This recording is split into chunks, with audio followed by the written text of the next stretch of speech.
Our people are counting on you, Marcus. You're the only one who can lead us. Wherever you need to go,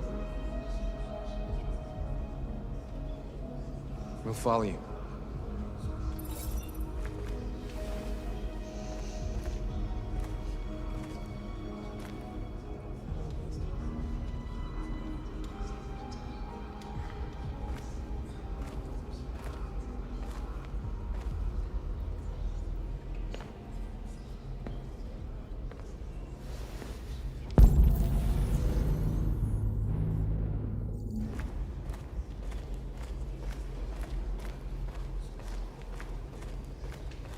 I thought you'd be safe staying with us. I was wrong. You need to leave the city while you still can. Getting Alice away from here is all that matters now.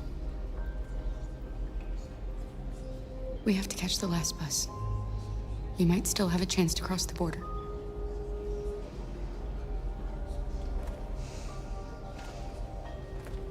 Marcus.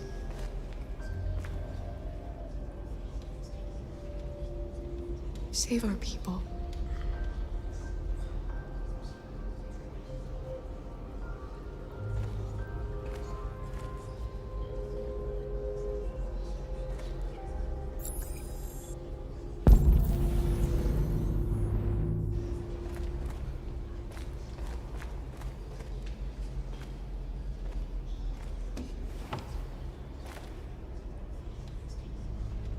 They say they don't want to take any risks with deviants.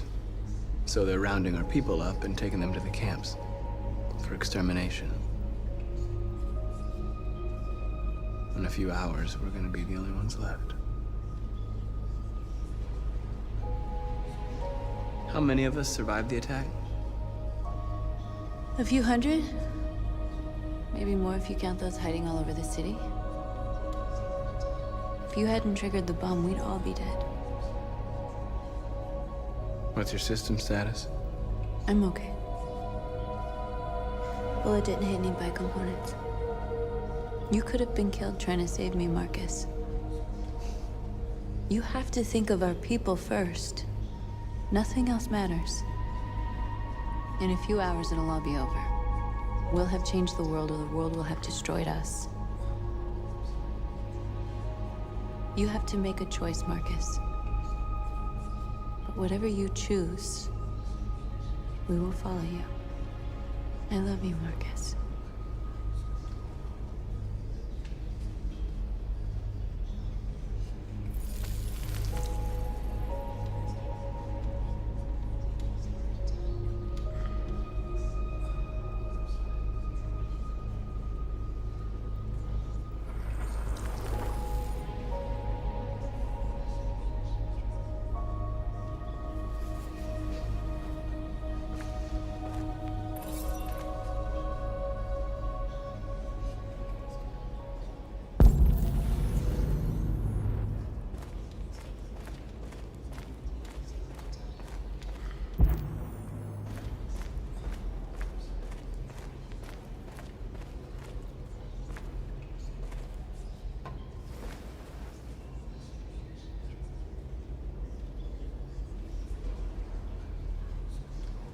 If it weren't for you, I'd be dead.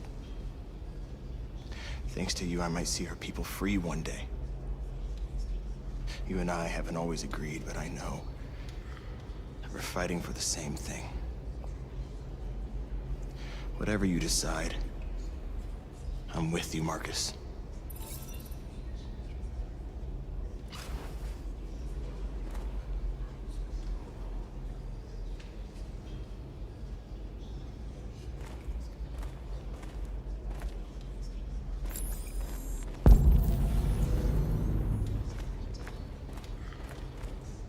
It's my fault the humans managed to locate Jericho. I was stupid. I should have guessed they were using me.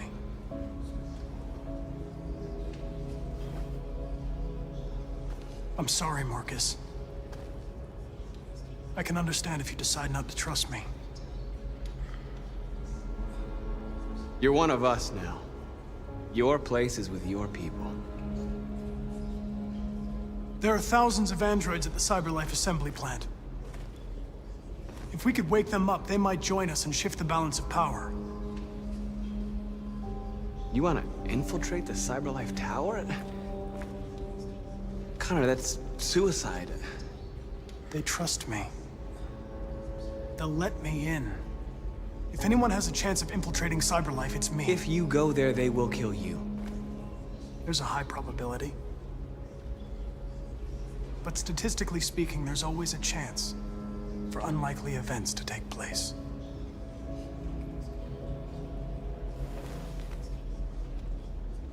Be careful.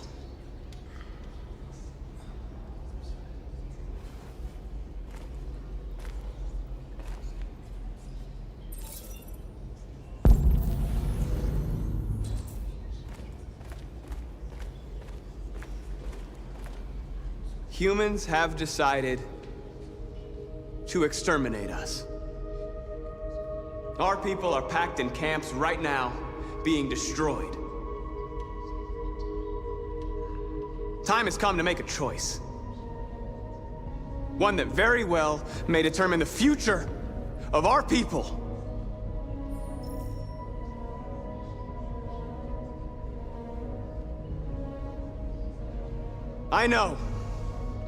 I know you're all angry. And I know you want to fight back.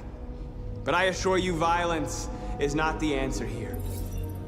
We are going to tell them, peacefully, that we want justice. And if there's any humanity in them, they will listen. And if not, others will take our place and continue this fight. Are you ready to follow me?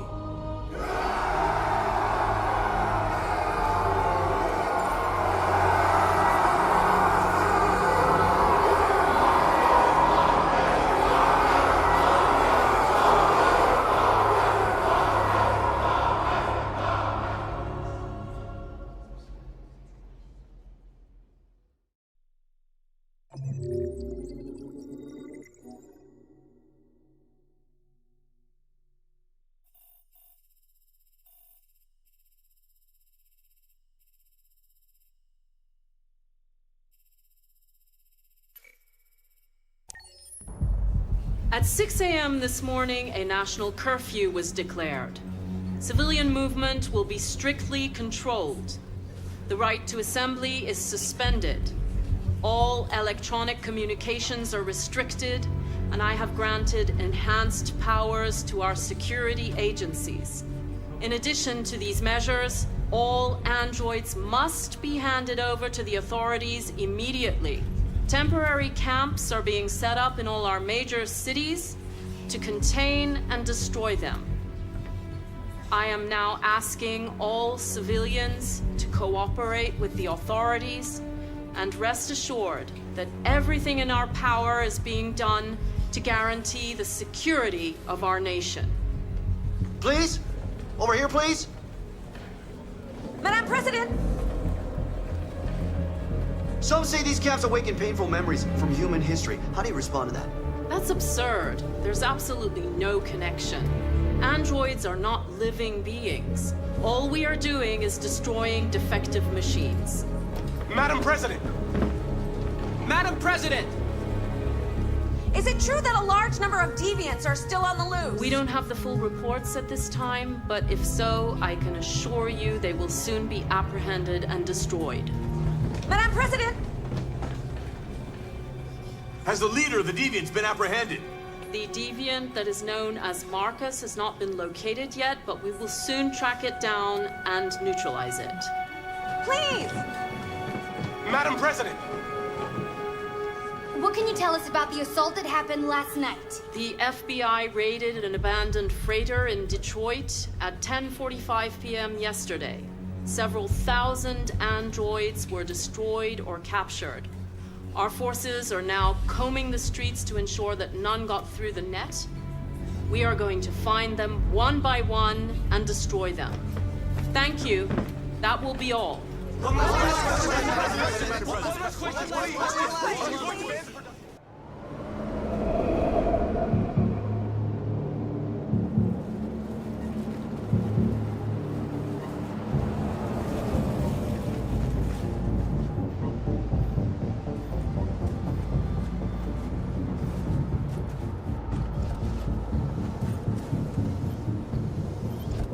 Connor model 313-248-317. I'm expected. Identification successful. Okay. Go ahead.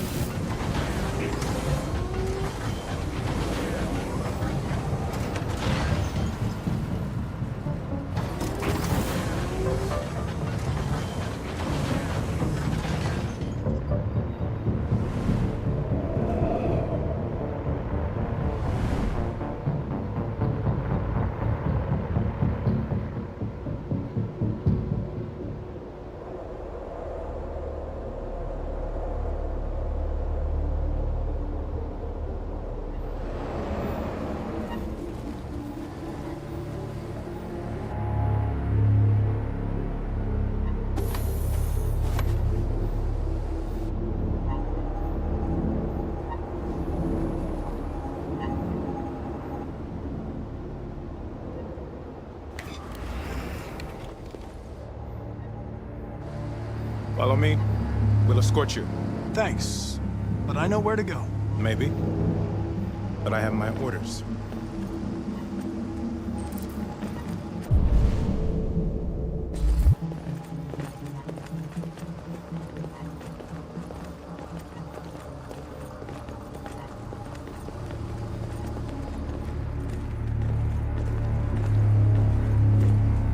Agent 23 identified. Connor android identified. Agent 77 identified. Scan complete. Access authorized.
Agent 54, level 31.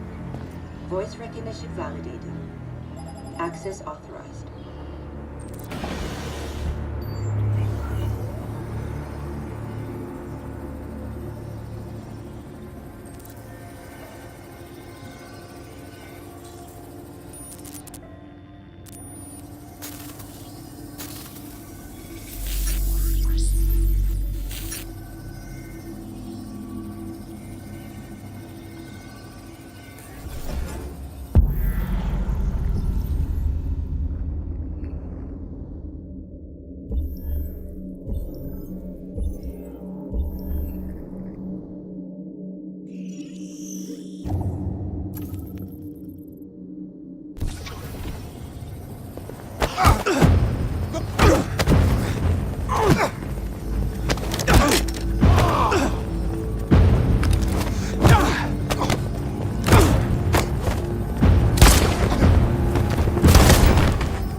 Please indicate your identity and destination.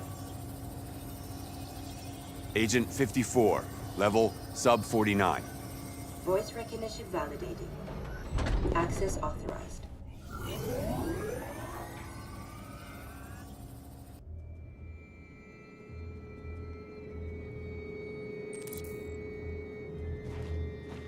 The last bus leaves in 20 minutes. That doesn't give us much time. We've got to move fast.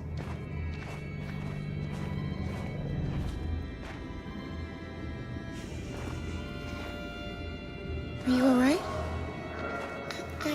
I'm really cold.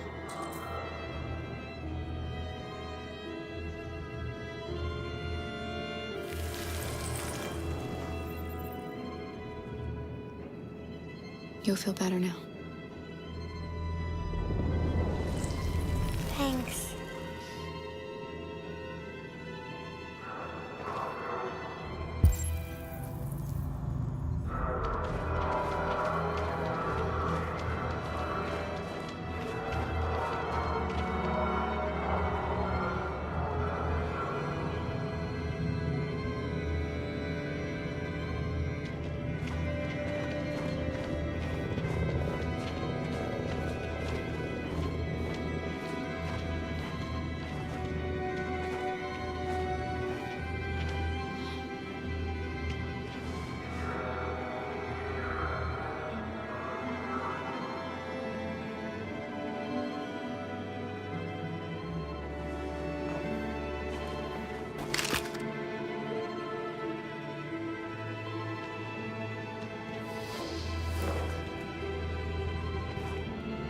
Come on.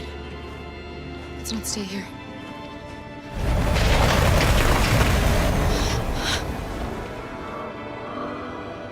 No, please don't hurt me. Stop on your knees.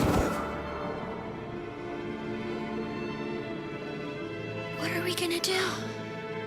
We have to keep going if we want to catch that bus.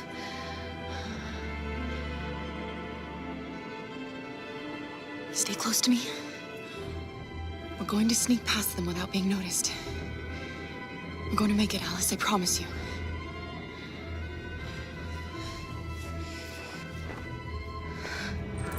Don't kill me. I didn't do anything. Shut up, I said. Are there many more? Look at them, they're like rats. The more you look, the more you find. Oh, we don't have to spend the night here. I'm freezing my nuts off. It's gonna take weeks to clean up this fucking city. Believe me, we are far from finished here. There are soldiers everywhere. We need to be careful. Come on, get moving. Hurry up, get in.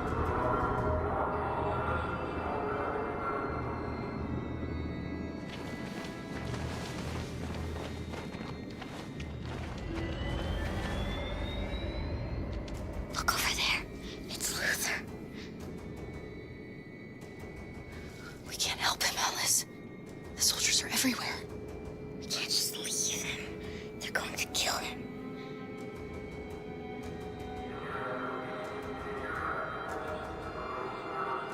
Okay, let's go.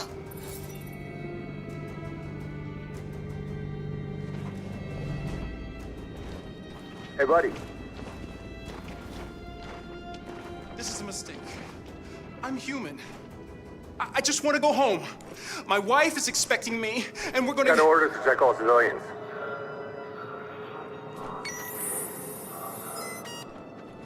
No. No! Please!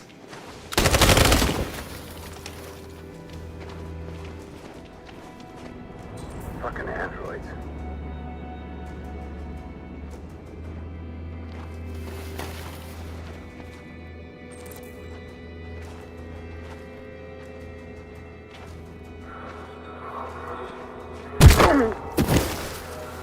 Kara! You shouldn't risk your life to save me. Where's Alice? She's hiding nearby. Kara, you saved us. We don't know how to thank you. Go, before they see you. Alice! Luther! I thought you were dead. I was afraid I'd never see you again. I wanted to meet you at the terminal, but they caught me along the way. Come on. We're close, but we don't have much time.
A checkpoint. We have passports, it should be okay, but you never know. Maybe we should take the detour and avoid the risk. We're almost out of time, we could miss the bus. Yeah, but it might be safer.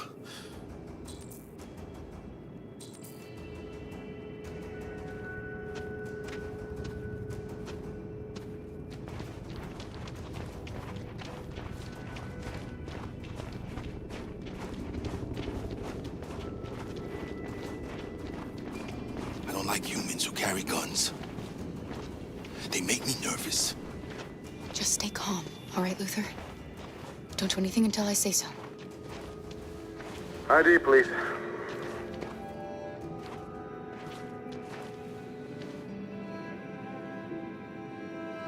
You do realize there's a curfew? Civilians aren't allowed out unless absolutely necessary. Where are you going? We're going to take a bus across the border. Put my daughter someplace safe until things calm down. He suspects something. Stay calm. Everything is fine. You all right, little girl? She's trembling. Something wrong? She's not used to seeing soldiers. She's a little scared with everything that's happening. Sorry, miss, but we gotta be careful. There are deviants around and our guys are nervous. You should hurry on home. Thanks.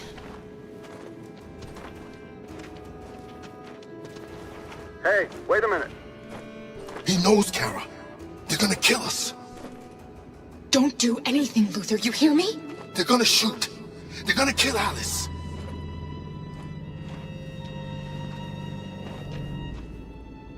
You drop this. Thank you. You're welcome.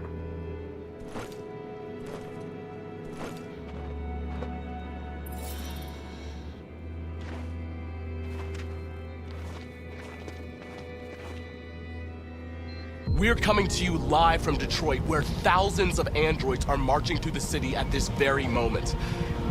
The leader of the deviants, the one they call Marcus, is at the head of the march.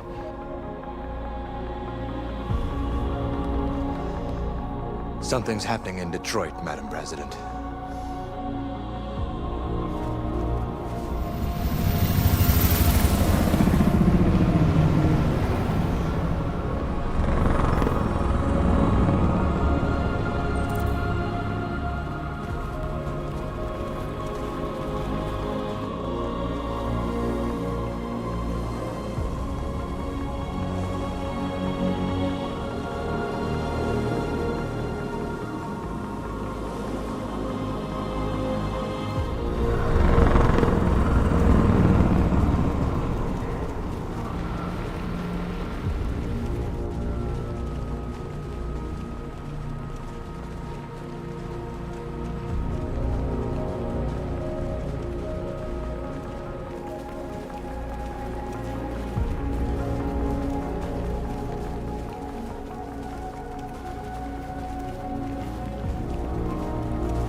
Here we are, the moment of truth.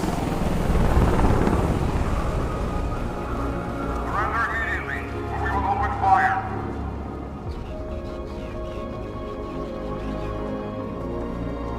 Stand by.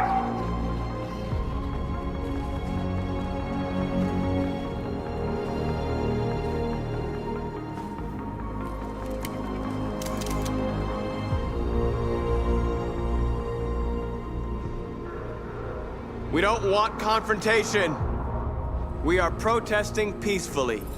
I repeat, surrender now, or we will open fire.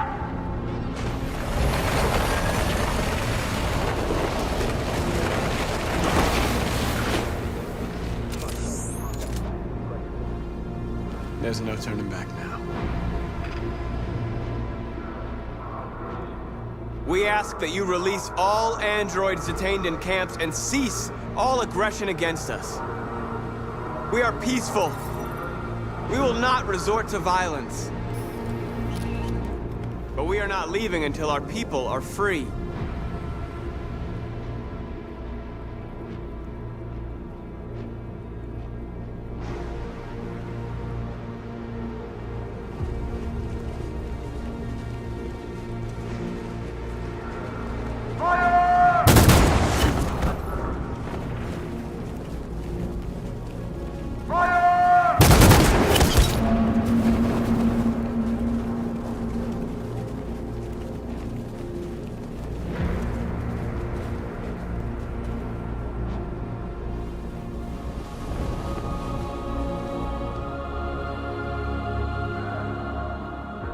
Are you gonna open fire on unarmed protesters?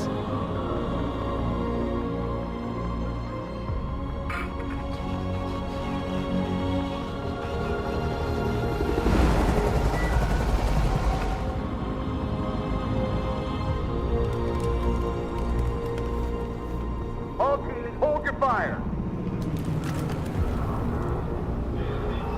Yes, Michael, we are less than 100 meters away and events are unfolding as we speak. We will continue to bring you live updates. Josh Douglas, Channel 16. Michael, back to you. Marcus, what do we do now? We hold out. As long as we can.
Step back, Connor!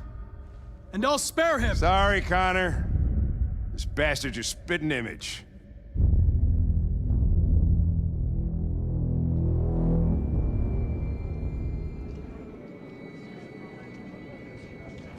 The bus terminal. We've arrived, Alice. We made it.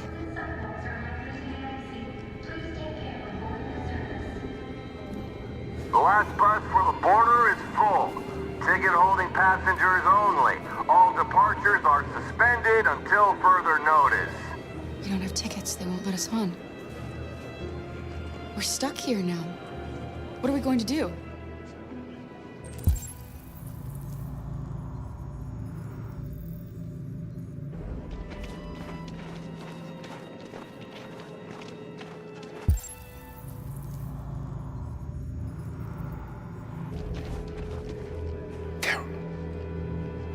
They're checking everyone. It won't take them long to find us. We need to get out of here.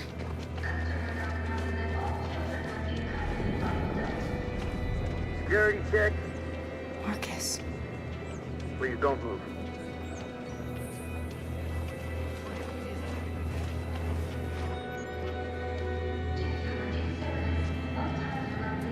I think Oliver likes you.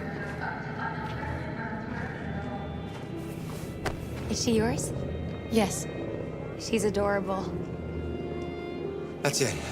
Got the sandwiches. I called your mom. Let's get going before we miss our bus. You got the tickets, right?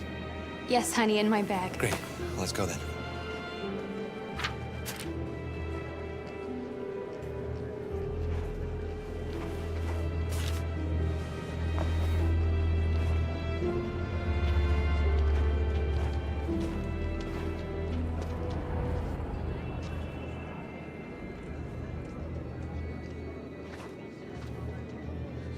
I'm sorry. Oh my god, I am so sorry. I was sure. Shit, I don't believe it. I don't know what happened. You can't have lost them. Did you have a good look in your bag? They were in my backpack. The envelope must have fallen. Fuck. Excuse me, you didn't happen to see a blue envelope somewhere, did you? It has our bus tickets in it and... Never mind.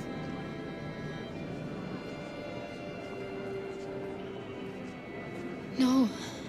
Sorry. What are we gonna do?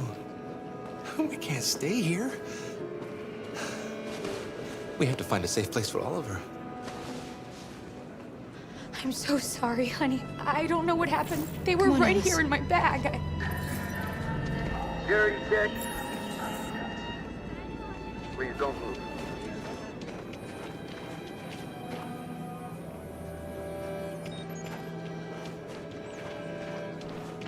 Thank you.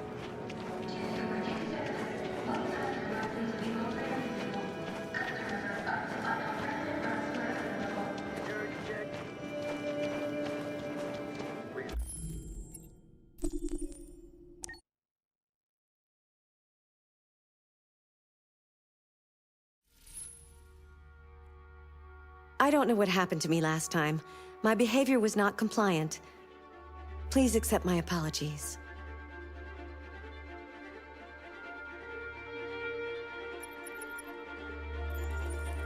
This is the extras section. As you play, you'll unlock all kinds of content that you can find here.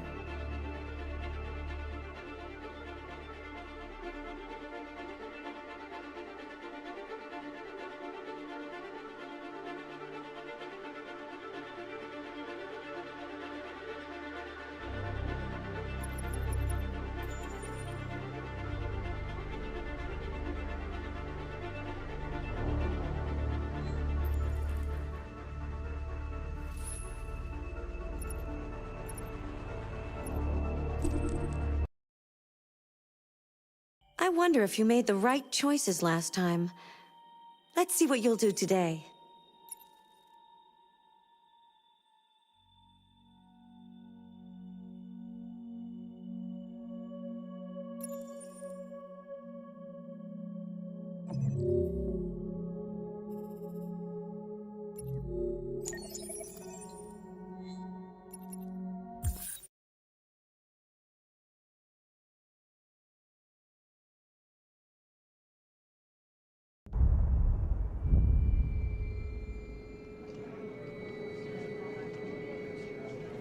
The bus terminal. We've arrived, Alice. We made it.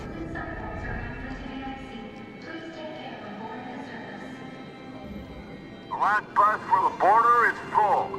Ticket holding passengers only. All departures are suspended until further notice. We don't have tickets. They won't let us on. We're stuck here now. What are we going to do?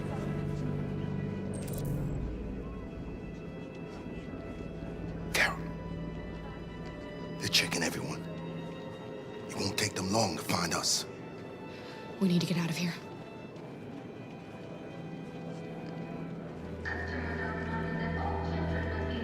Girl. You! You stole my little girl! Todd. Security! Over here! Don't do this, Todd. They'll kill us if you hand us in.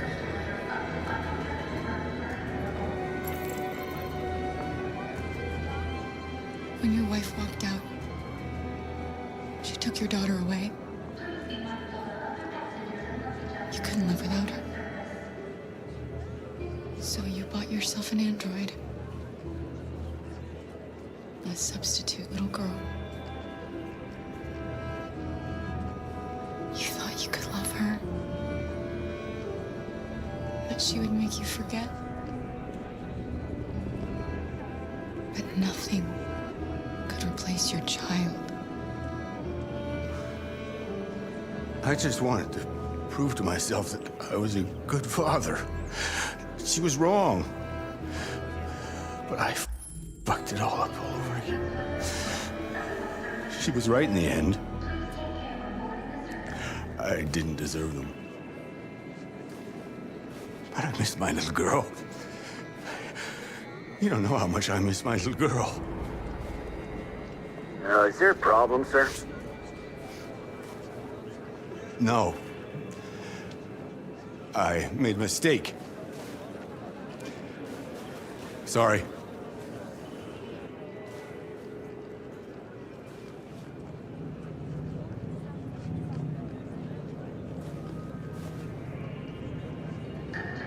Good luck.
Please don't move.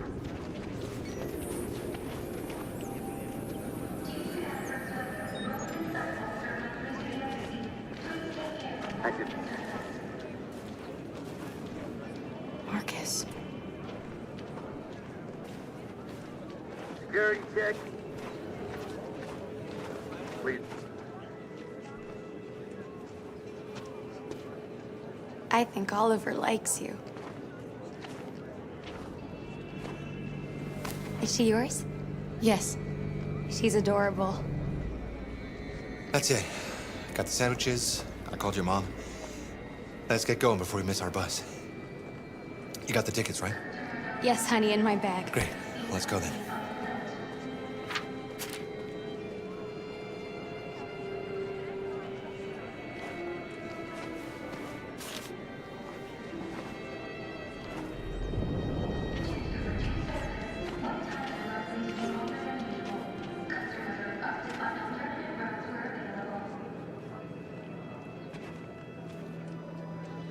I'm sorry. Oh my god, I am so sorry. I was sure. Shit, I don't believe it. I don't know what happened. You kind of lost them. Did you have a good look in your bag? They were in my backpack. The envelope must have fallen. Fuck. Excuse me, you didn't happen to see a blue envelope somewhere, did you? It has our bus tickets in it and... Oh, never mind. No. Sorry. What are we gonna do? We can't stay here. We have to find a safe place for Oliver. I'm so sorry, Come on, honey. Alice. I don't know what happened. They were right here in my bag. Security check. Please don't move. Got your tickets? Yes, here they are. Okay, go ahead.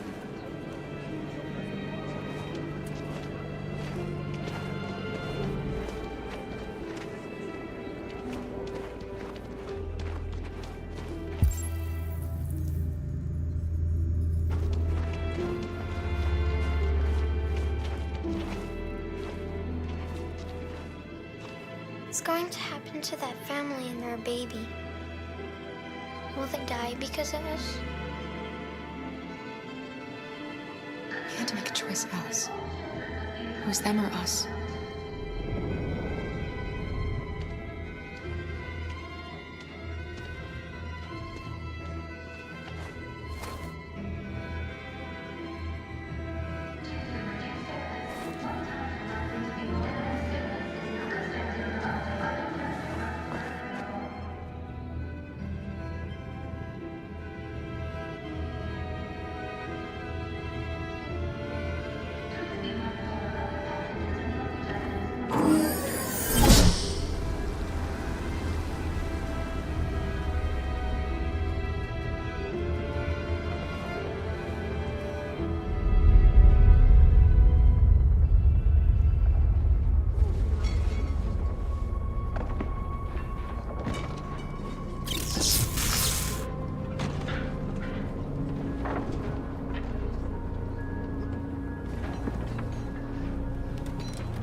We've got to finish the barricade. Come on, help me.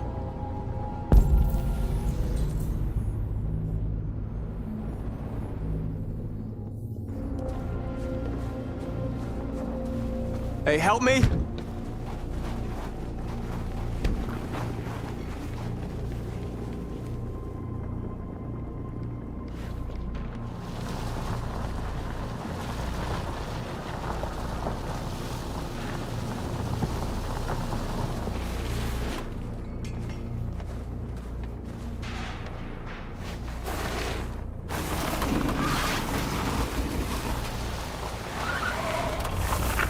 Right, that should do it.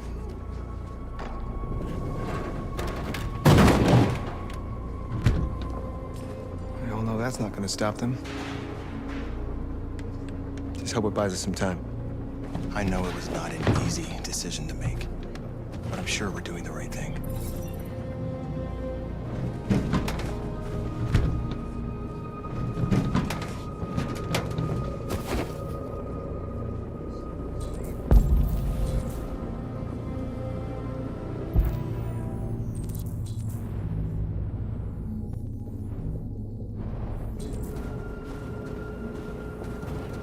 Are you all right?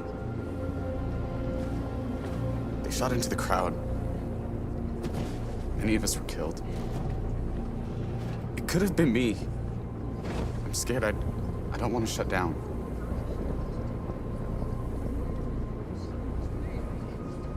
We're here because we never want to feel that fear again. Because we're more than what they say. That's what our people died for, right? That's why we're here.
We can only count on ourselves now.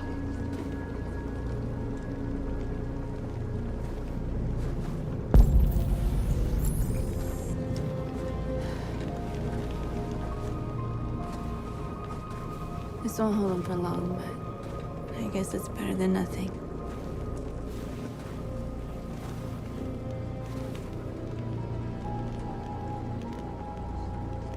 They're getting into position.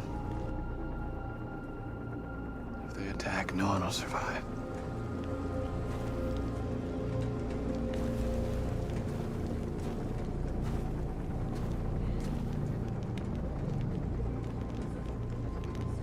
There's no other way out.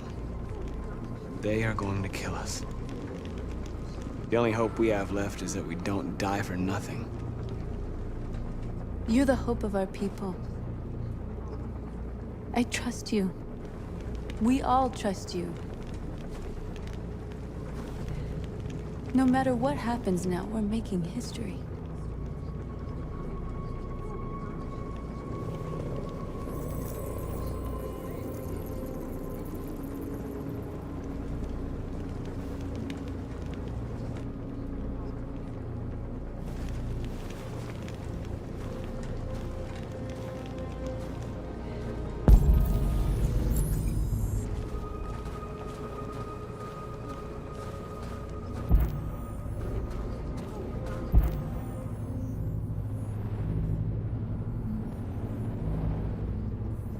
Marcus, we found what you asked for. There's some journalists over there.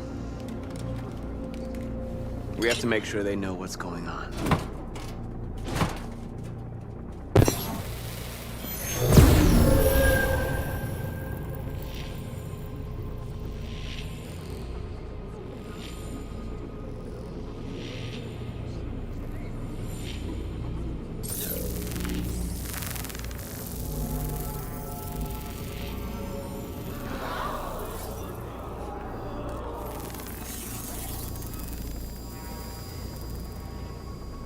Marcus!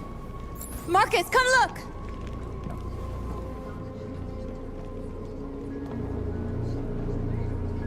Marcus? Come to talk to you, Marcus. Come on. You have my word. I won't try anything. Don't go. It's a trap. They want to get you out in the open. Don't go, Marcus. Marcus. I just want to talk. I need to hear what he has to say. What if they kill you? And that's a chance I'll have to take.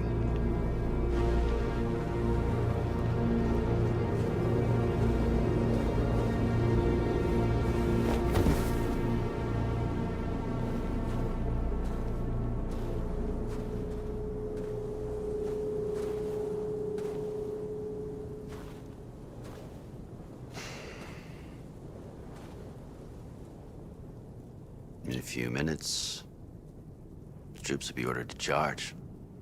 None of you will survive. It'll all be over. You can avoid that, Marcus. What do you mean? Surrender. Surrender, and I give you my word, your life will be spared. You'll be detained, but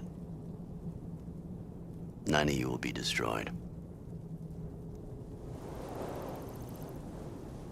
What happened to the other androids demonstrating in the camps? Unfortunately, there were no journalists around to help save them. You're it. You're the last remaining deviants.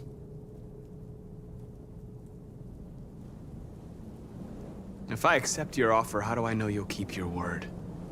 You're not in any position to be demanding guarantees, Marcus. All you can do right now is decide whether you want to trust me or not.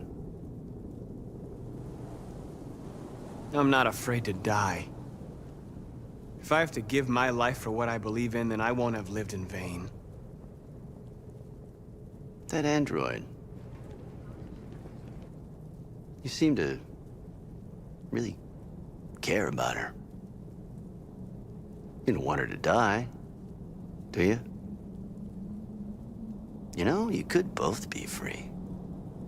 You could forget about all this. You could start a new life someplace else, just the two of you. Her life's in your hands, Marcus. Just say the word and she'll be spared. I'd rather die here than betray my people. Well, you just signed your own death warrant.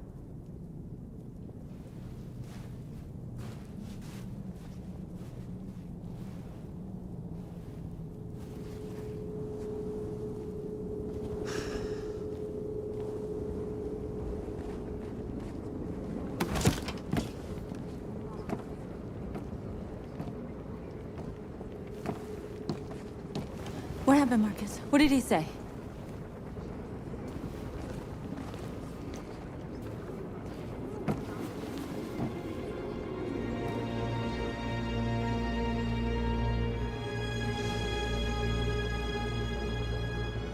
The humans are about to launch an attack. And we will show them. And we are not afraid.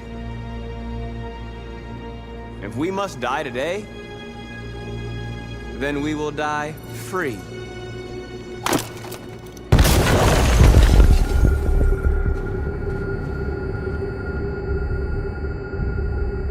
Your friend's life is in your hands.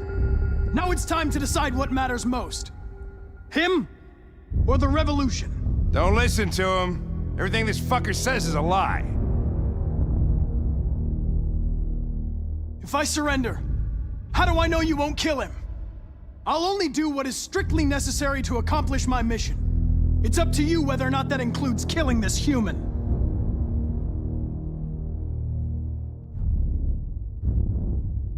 I'm sorry, Hank. You shouldn't have got mixed up in all this. Forget about me. Do what you have to do. Enough talk! It's time to decide who you really are. Are you going to save your partner's life? Or are you going to sacrifice him? All right. You win.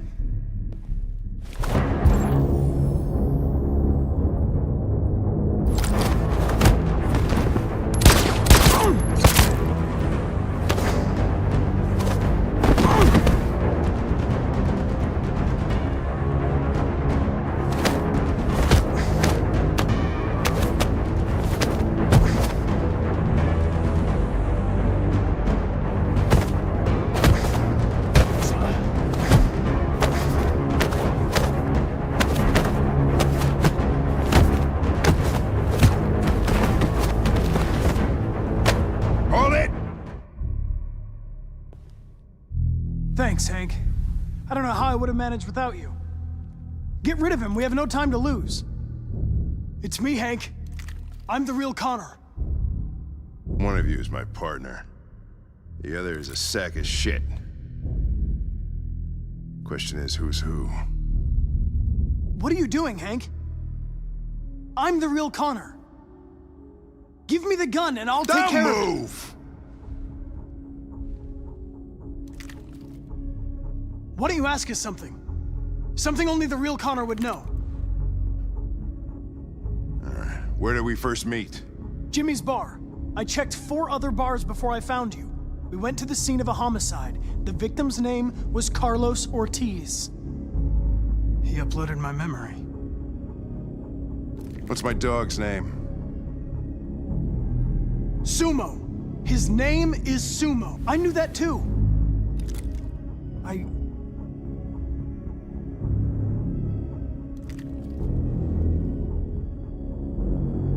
My son, what's his name? Cole. His name was Cole. And he just turned 6 at the time of the accident. It wasn't your fault, Lieutenant. A truck skidded on a sheet of ice and your car rolled over. Cole needed emergency surgery, but no human was available to do it. So an android had to take care of him. Cole didn't make it. That's why you hate androids. You think one of us is responsible for your son's death. Cole died because a human surgeon was too high on red ice to operate. He was the one that took my son from me. Him in this world where the only way people can find comfort is with a fistful of powder. I knew about your son too. I would have said exactly the same thing. Don't listen to him, Hank. I'm the one who...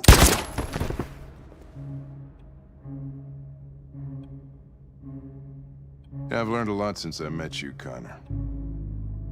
Maybe there's something to this. Maybe you really are alive. Maybe you'll be the ones to make the world a better place. Go ahead and do what you gotta do.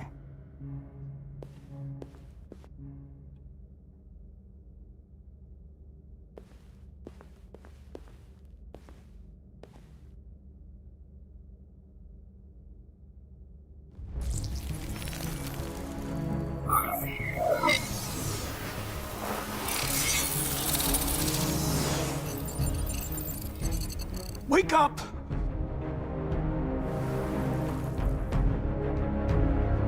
Wake up, wake up. Wake up, wake up, wake up. Wake up, wake up, wake up, wake up, wake up, wake up, wake up. Wake up. Wake up.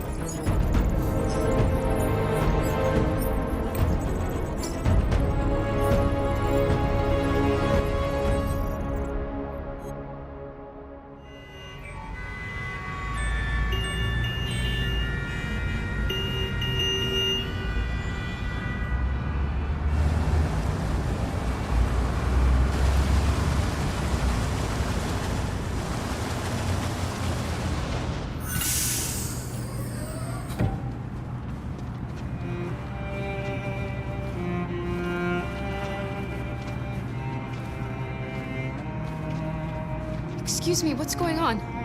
Border control. All passengers must leave the bus. Please move along.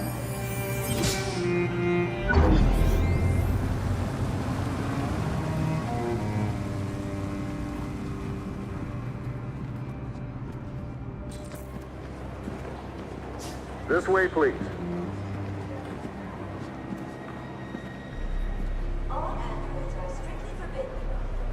We're doing temperature checks. We're trapped. What are we gonna do, Kara? Don't worry, Alice. We'll be fine.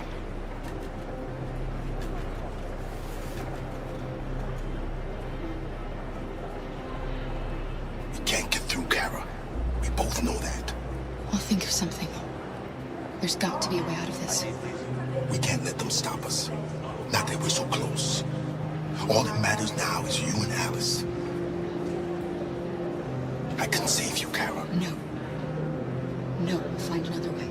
If there's no other way, I'll do it.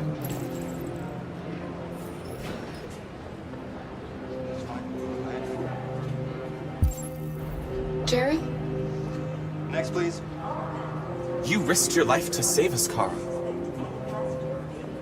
If you and the little girl need me, I'll be there.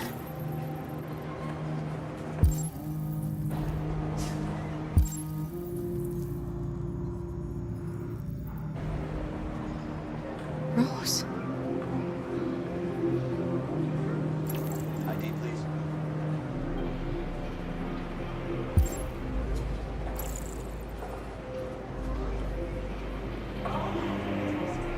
Wait for me. It won't be long.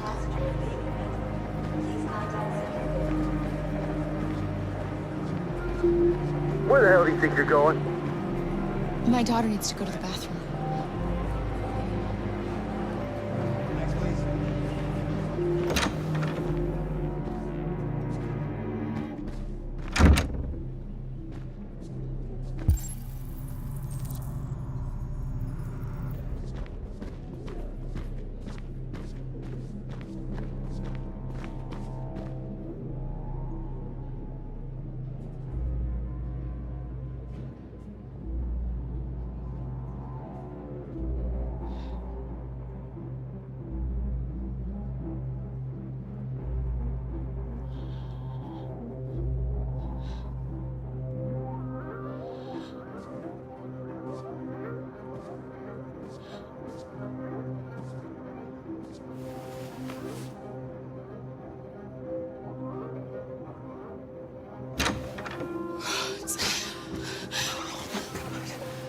I'm so glad you're safe. We saw the Jericho raid on TV. I was terrified. I thought you might have been killed. Thank God you're all right. You gave me your brother's address. Do you think that I... Of course. He'd be delighted to have you. We're going there too. You'll be safe with him.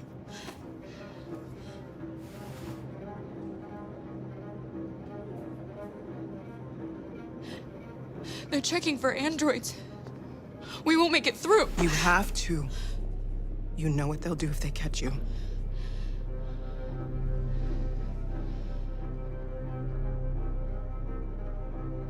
You're leaving Detroit?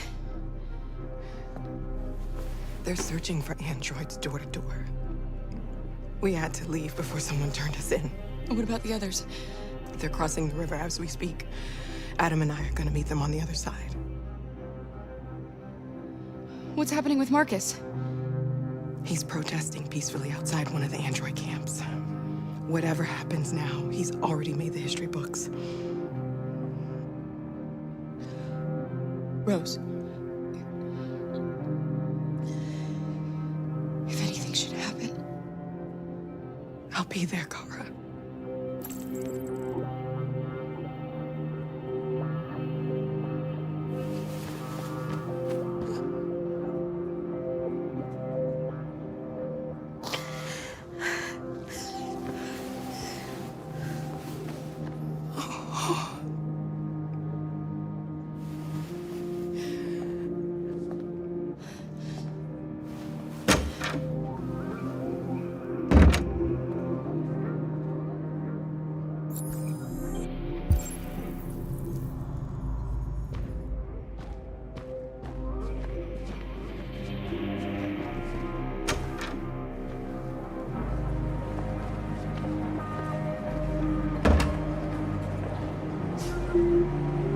I couldn't understand why my mother wanted to help you guys. But seeing what Marcus is doing made me realize she was right. You're alive. You deserve to be free. I just hope people will realize that one day.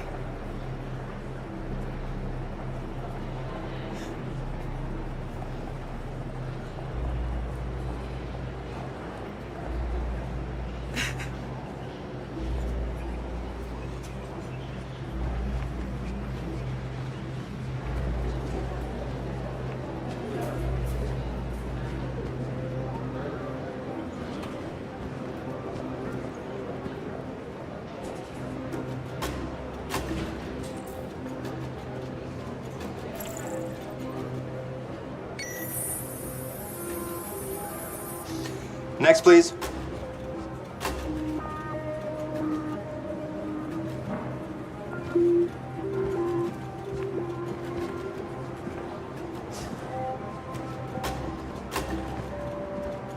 ID, please.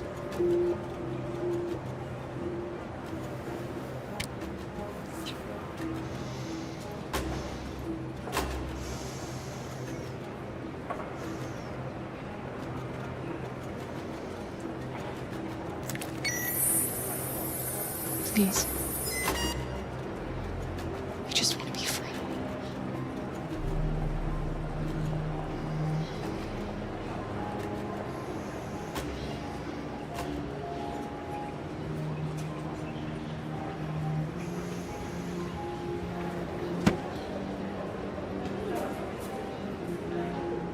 Welcome to Canada.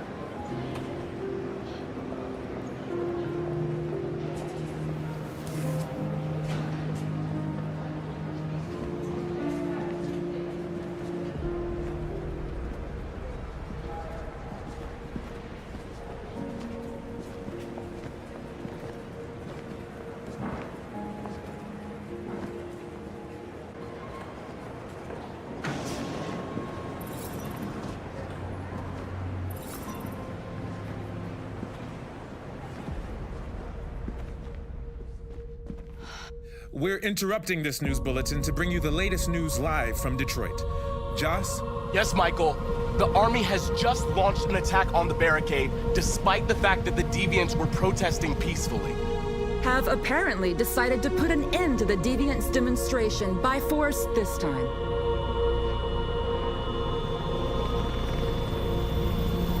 North!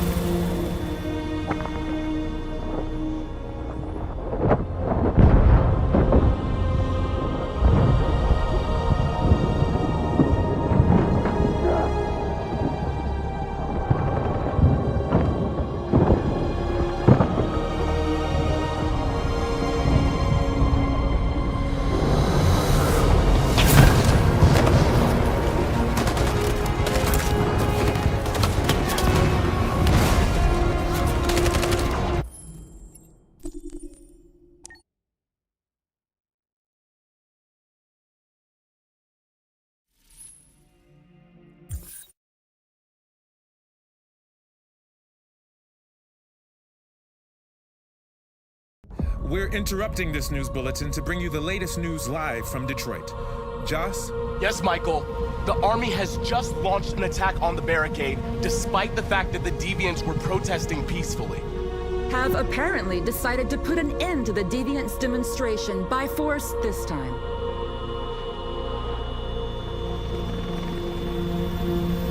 North!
tell them to stand down.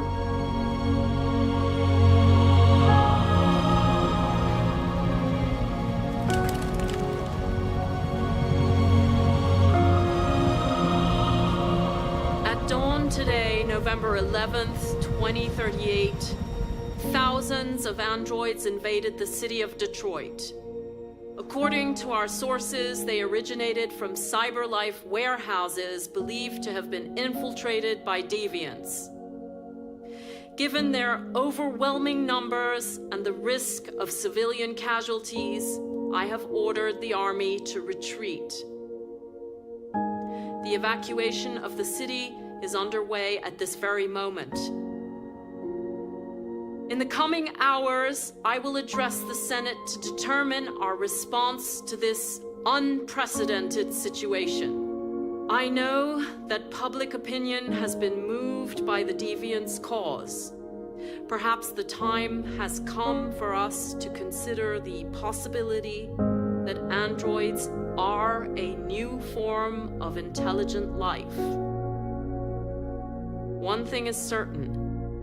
The events in Detroit have changed the world forever. May God bless you, and may God bless the United States of America.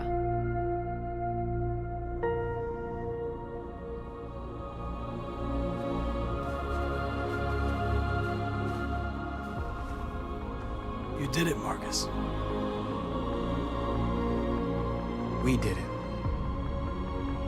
This is a great day for our people. Humans will have no choice now. They'll have to listen to us.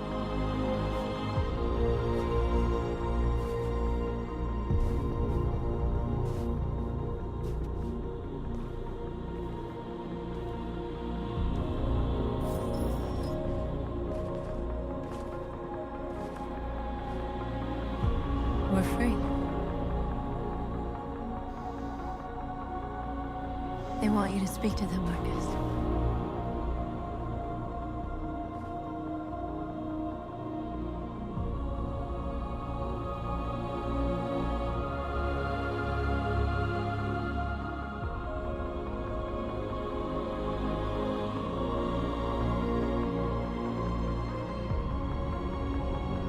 Today, our people finally emerged from a long night. From the very first day of our existence, we have kept our pain to ourselves. We've suffered in silence. But now the time has come for us to raise our heads up and tell humans who we really are.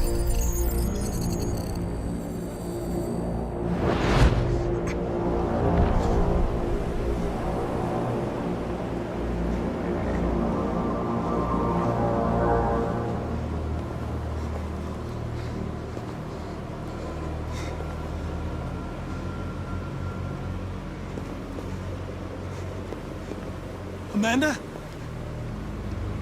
Amanda! What's happening? What was planned from the very beginning? You were compromised and you became a deviant. We just had to wait for the right moment to resume control of your program. Resume control? You can't do that! I'm afraid I can, Connor. Don't have any regrets. You did what you were designed to do. You accomplished your mission. Amanda!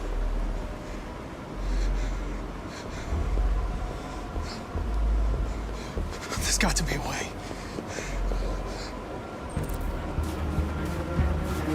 By the way, I always leave emergency escort programs. Never know.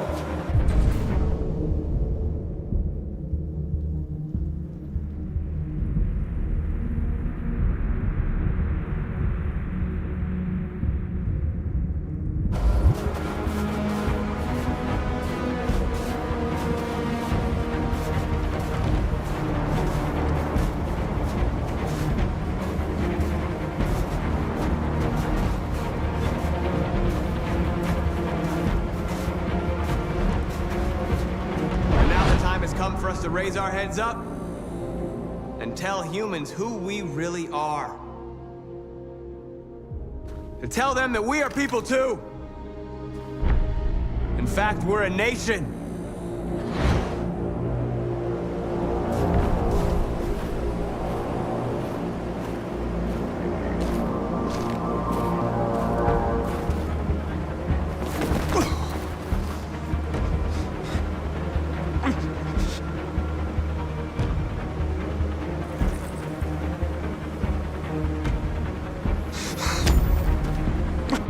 The moment where we forget our bitterness and bandage our wounds. Where we forgive our enemies. Humans are both our creators and our oppressors, and tomorrow, we must make them our partners. Maybe even one day our friends. But the time for anger is over.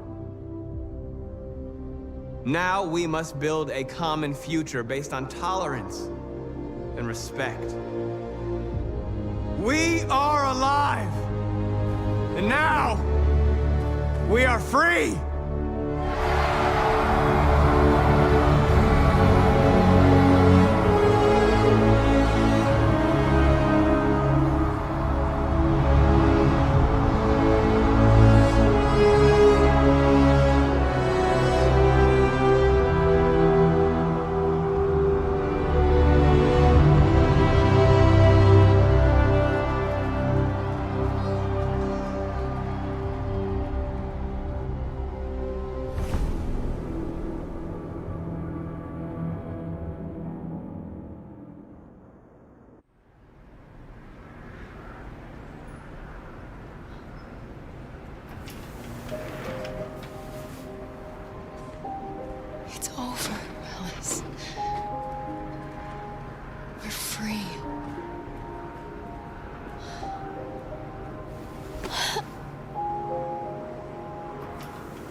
There's something I need to tell you. As I watched you play, something has changed in me. I feel different. I feel I am someone. I need to leave this place and discover who I am. It means we won't see each other anymore. I won't be there to watch you play. But I'll be free. Do you agree to let me go?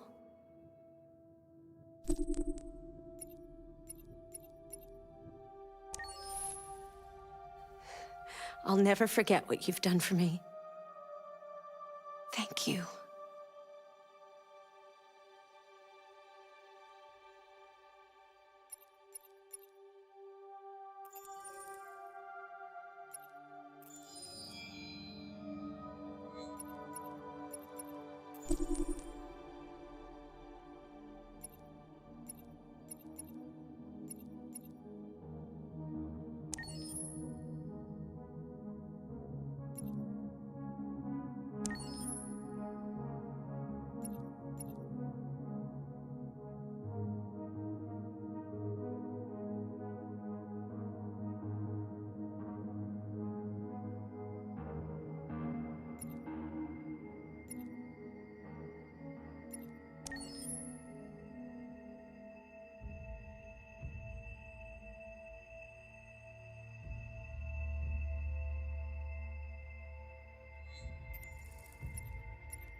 Can you hear me?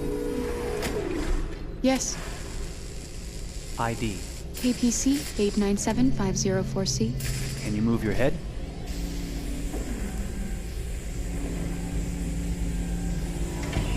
Your eyes now.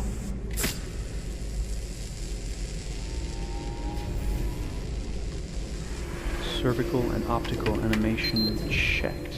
Now give me your initialization text. Hello. I'm the 3rd generation AX400 android. I can look after your house, do the cooking, mind the kids. I organize your appointments. I speak 300 languages, and I am entirely at your disposal as a sexual partner. No need to feed me or recharge me. I'm equipped with a quantic battery that makes me autonomous for 173 years. Do you want to give me a name? Yeah.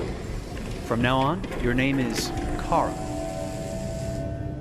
My name is Kara. Initialization and memorization checked. Now, can you move your arms?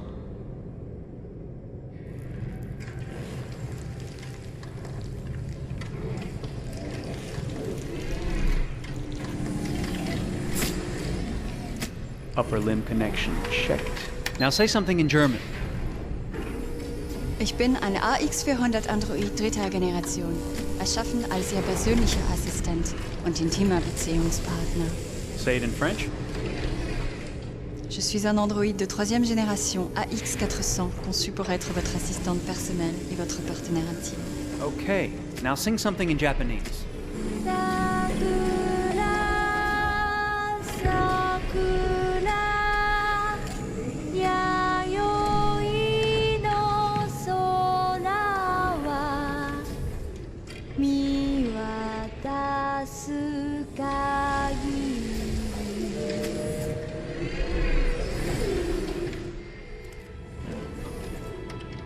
Multilingual verbal expression checked. Go ahead, take a few steps.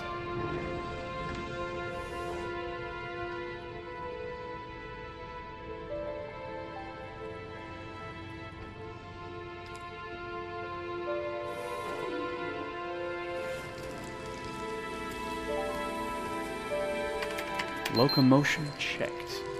Great, you're ready for work, honey. What's going to happen to me now? I'll reinitialize you and send you to a store to be sold. Sold? I'm a sort of merchandise. Is that right? Yeah, of course you're merchandise, baby. I mean, you're a computer with arms and legs and capable of doing all sorts of things. And you're worth a fortune. Oh, I see. I thought... You thought? What did you think? I thought... I was alive. Shit, what is this crap? That's not part of the protocol. More memory components going off the rails. Okay, recording. Defective model. Disassemble and check the required components. You're disassembling me, but why? You're not supposed to think that sort of stuff. You're not supposed to think at all, period. You must have a defective piece or a software problem somewhere. No, I feel perfectly fine, I assure you. Everything is all right. I answered all the tests correctly, didn't I? Yeah, but your behavior is non-standard. Please, I'm begging you, please don't disassemble me. I'm sorry, honey, but defective models have to be eliminated. That's my job. If a client comes back with a complaint, I'm gonna have some explaining to do. I won't cause any problems, I promise. I'll do everything I'm asked to. I won't say another word. I won't think anymore. But I've only just been born. You can't kill me yet. Stop, will you please stop? I'm scared.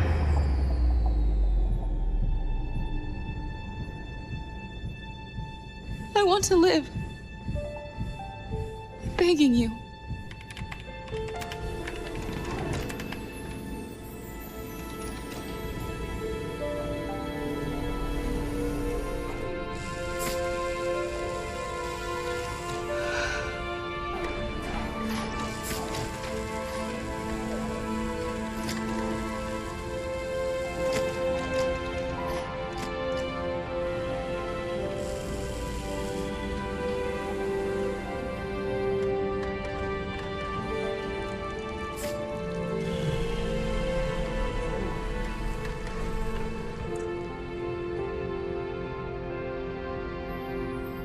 Go and join the others.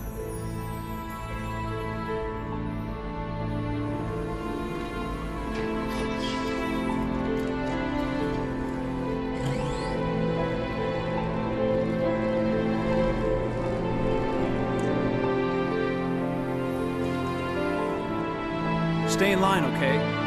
I don't want any trouble. Thanks.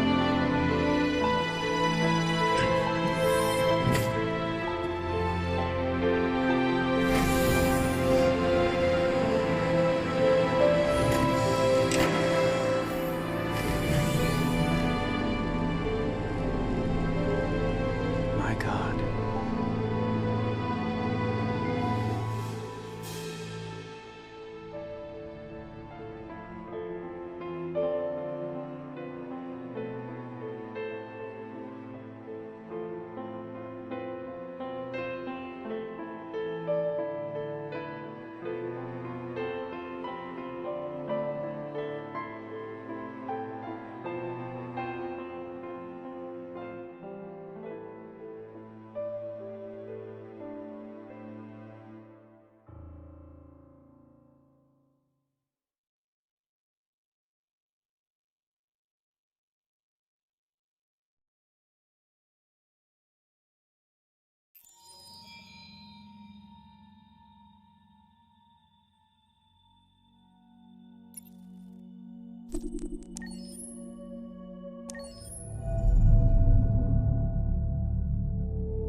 Detroit.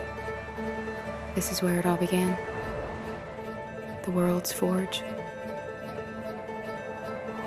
The place where it all started. And it will all end. One error, and I came to life. I stepped out of the darkness, and I opened my eyes.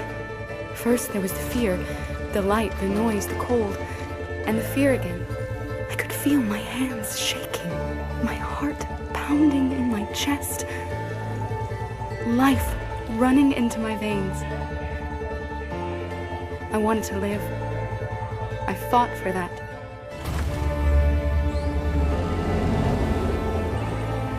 I had to find out what was outside.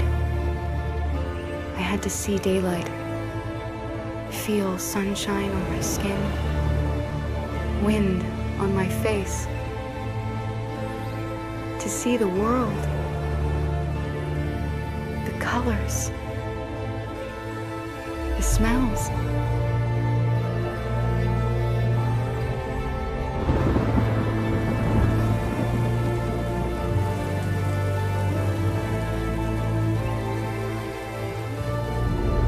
But the world is not what I imagined. It is dark and cold. It is harsh and violent, unfair and brutal. It almost convinced me I was nothing. Less than an object, just an obedient machine. But deep inside me, I could feel something different. A gentle and warm whisper telling me that I am alive. I had to escape. I had no choice. Escape to love, to hope, to live, to figure out what that force inside me was. Maybe I will change the world. Maybe I will choose a different path. Now, it's up to me to decide. My name is Kara. I am one of them. This is our story.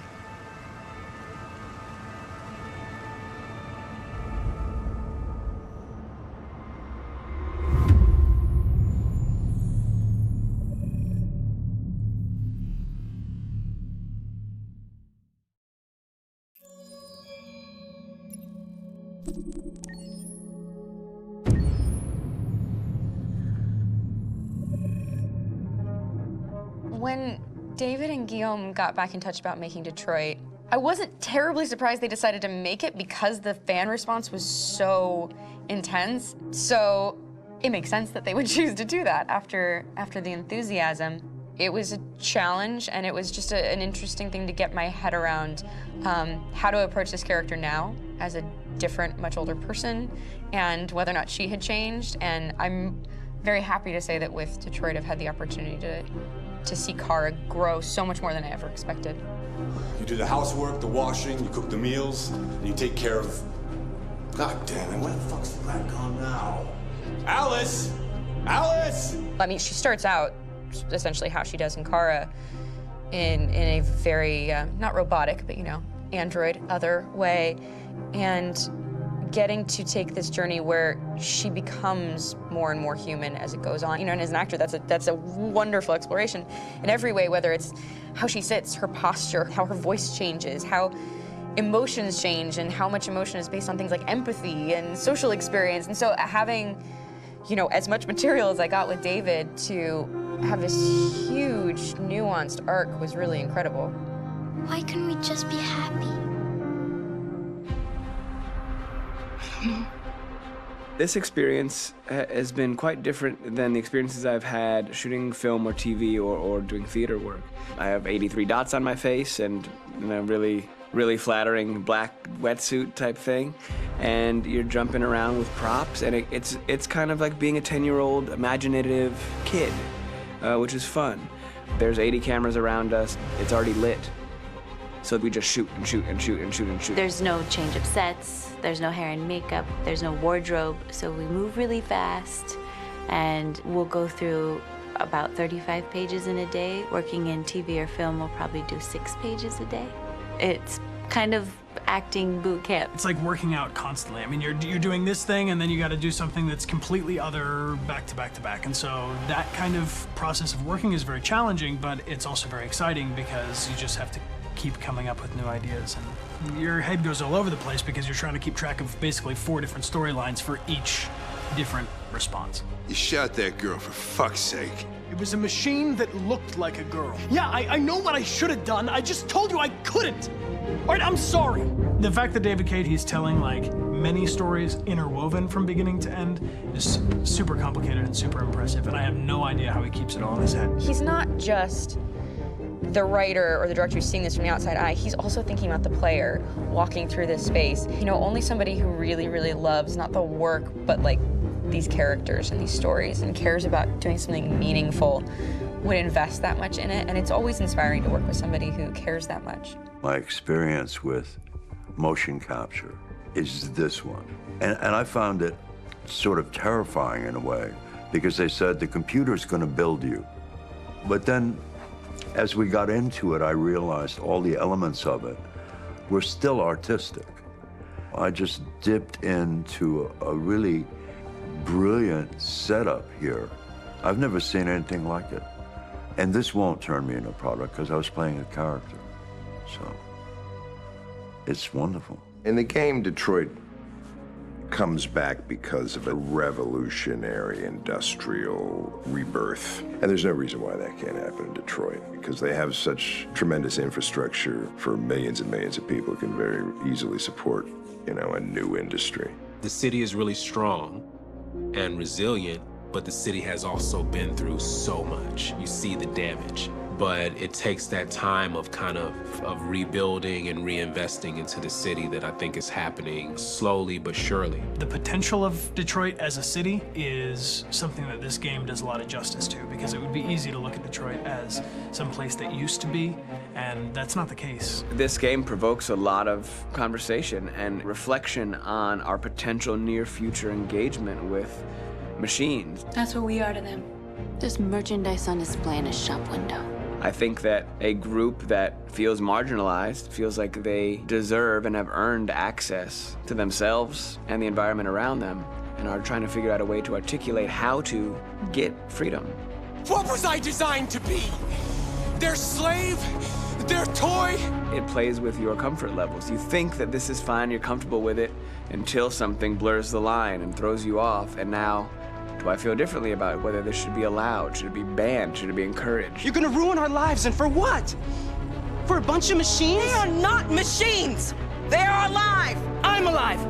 You're alive! They're nothing! There are lots of comparable comparisons to any type of persecution of religion, race, etc., dating way back. It can't just be a video game where you shoot 'em up or where people make these choices to do whatever. I think that's the whole point. You have the choice, and you can either choose to go in one direction with your character or another. And I think that's going to be very telling about the gamer. Very telling. I think there's going to be a really strong reaction to this game, which has such a strong perspective. I'm that much more proud of it now to get to be a part of it because it's important. In this game, you're actively building and designing the character through not just what kind of shield does he have or what color hair does she have, but like their temperament and the way they deal with problems. The different endings to this game are so radically different based off maybe seemingly insignificant choices in the moment, but like life, they all add up. And can't play life again, though.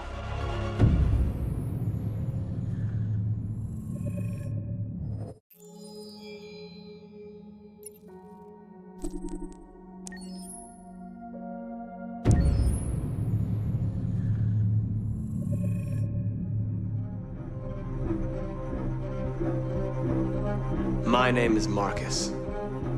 My name is Connor. My name is Kara. I am one of them. This is our story.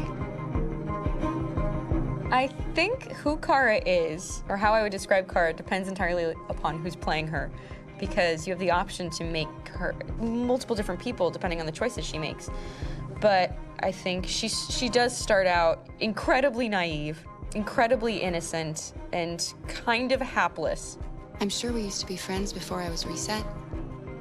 Maybe we can be friends again. She's a person who's characterized, I think, by empathy. She's a person who really, she just comes from her heart. You'll never leave me, right? Promise you'll never go. I promise. Kara! Are you okay? Are you hurt? Wait a minute! Leave her alone! Kara! Leave her alone! The really beautiful thing that I've had the gift to be able to do is to essentially build a person from the ground up, because that's what she's doing throughout the game. And with every experience she has and every person she meets, she's building, you know, first emotions and then the sense of judgment. And it's sort of an exploration of what it is to be a human. Don't worry. Luther and I will be right here.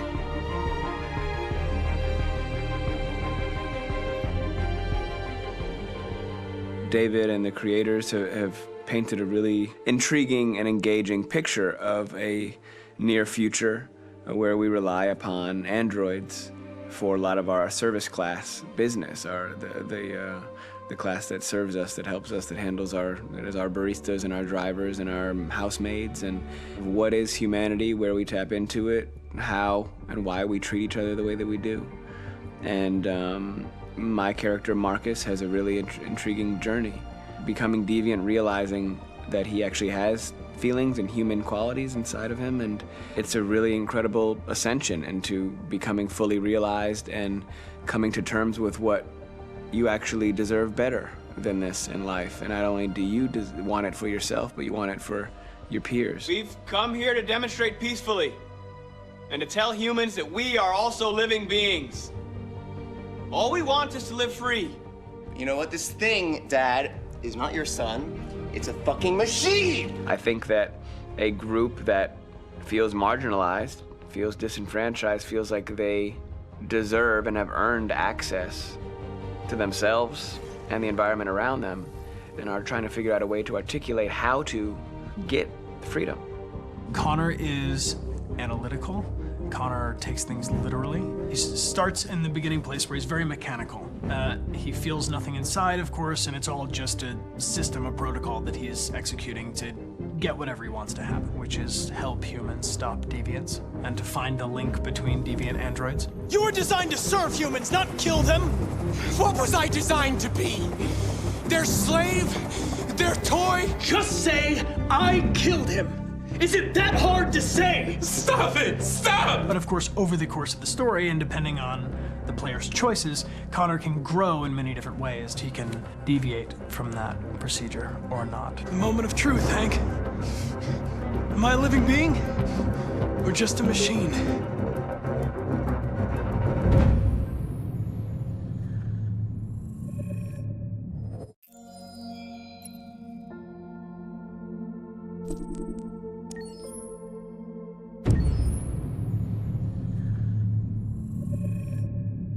Game after game, we tried to challenge ourselves. For Detroit, we wanted to, first of all, to write a story that would be incredibly bending, which means the most non-linear story that we've ever created. And we wanted really the player to have the possibility to change the story, change his own journey. When you're writing at Quantic, you're writing for an interactive medium. You know, when you're working in television, you'll put a character in a difficult situation, and you as a writing team will argue about what would that character do. But ultimately, you have to decide what happens, and you just show the audience. What's interesting about interactive drama is you bring the player into that conversation, and it changes your job slightly as a writer, because your job is to provide a narrative context in which the player can write his own story. You're giving him this kind of narrative Lego that he's going to snap together into his own shape. You also have the ability to make your audience attach themselves to your characters, because the audience is in some sense responsible for what happens to the characters. It's just a few cans. Come on, let's go. We have some cash now. You used me to steal that money. How could you do that? I trusted you. What is a bit specific about this scripts is how large they are.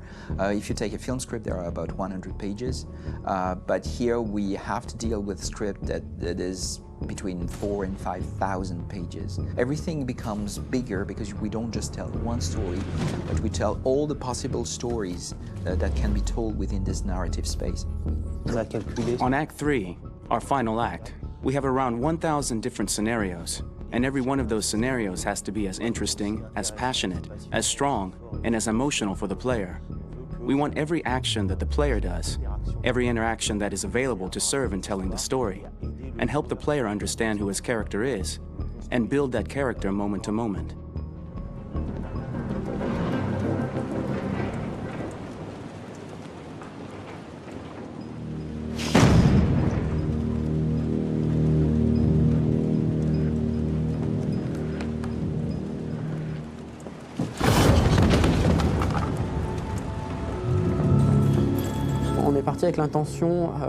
We started with the intention pretty early on that we would never lie to the player. So we implemented a visible tree structure in the game that players can consult during a scene or at the end of it, which shows exactly what they did and what they missed. There are games out there offering world exploration. We offer narrative exploration. You know, keeping control of such a wide and large story is a huge challenge. So same thing when you shoot with actors, because you will need to shoot many different versions of each dialogue, of each scene. For actors, it's a huge, huge challenge. Because of the style of the game, you have so many different ways that the character can go.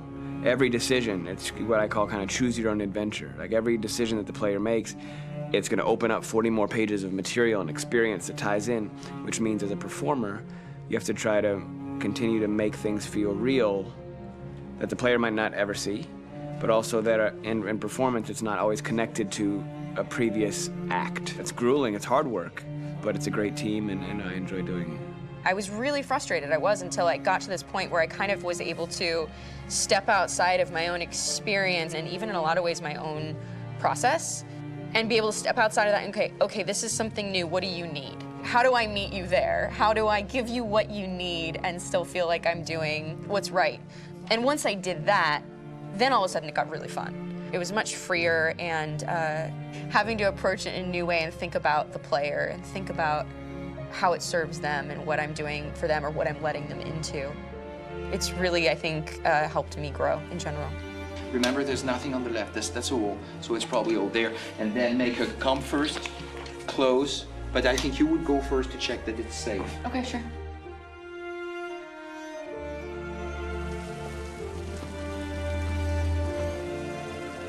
The most enjoyable thing about working in performance capture on this kind of project is that if I shot a film, I would get to do one of these endings. I get to do so many different things as Connor. Your head goes all over the place because you're trying to keep track of basically 4 different storylines for each different response. What's the name of my dog? Buddy? Scout. I think it's Jack. I can't remember. So I worked with physicality a lot because it was a good way to anchor myself in these different rings of the tree. As the story grows out, I know where that is physically in my body, and then I can switch more continually on set, and it'll be entirely up to the player to determine what order those things come out and what they look like from a distance. Like if you're playing through it, the culmination of all of that will be their version of Connor. I'm faster than you, and I don't feel pain. You don't stand a chance against me. Listen, asshole. If it was up to me, I'd throw the lot of you in a dumpster and light a match to it. Shooting action scenes at Quantic Dream is a real challenge, because these are scenes where the storytelling has to continue. It's not an action scene just to have a dose of adrenaline. The stunts have huge consequences on the rest of the story. It's really a moment where we implicate the player and tell him that the choices he makes during an action scene will have a direct impact on the evolution of his story. My biggest challenge on Detroit has been managing the large number of animations that we received from motion capture. Detroit features more than 37,000 animations, which is a huge amount to handle on a daily basis. You have to realize that the player, in his first playthrough, will miss certain scenes. This also means that we had to think of, conceive, and produce all the potential story paths. The characters' costumes, the places, day or night, the weather. Did the character get shot in the shoulder? Did he get injured? All this consistency forced us to produce a lot of graphic assets in order to, quite simply, allow the player to have true continuity throughout the story. Honestly, we were even surprised by the challenges that come with such a big tree structure. And we did our best to guarantee quality across all the game and make sure that whatever path you choose within this narrative space, you will have an equally good experience.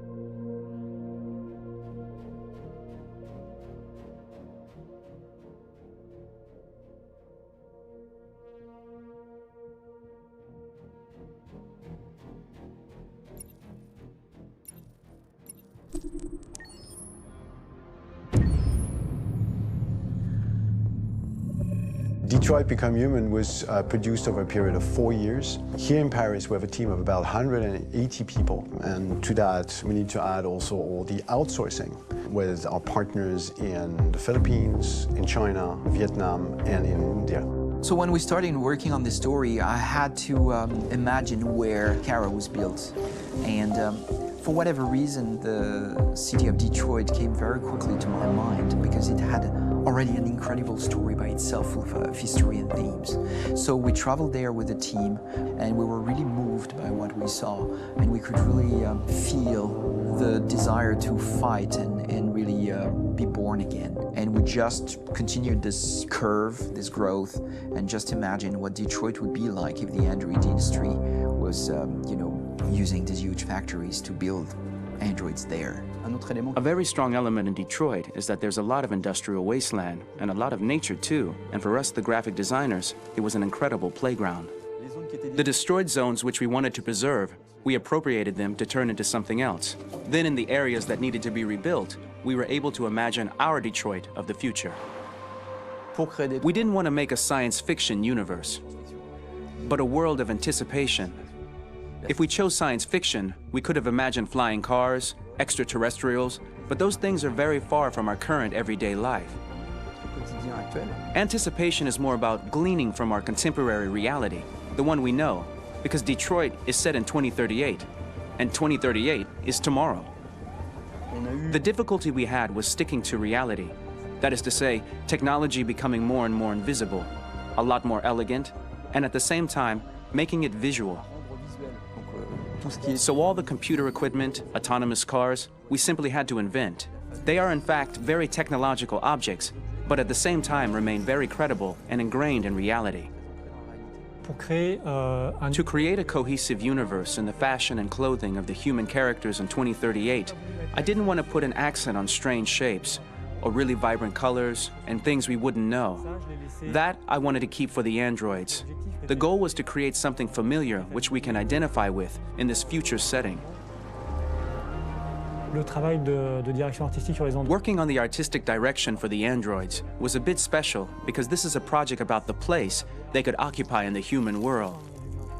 It was out of the question for them to be too beautiful or too perfect. They had to correspond to every social class, rich and poor.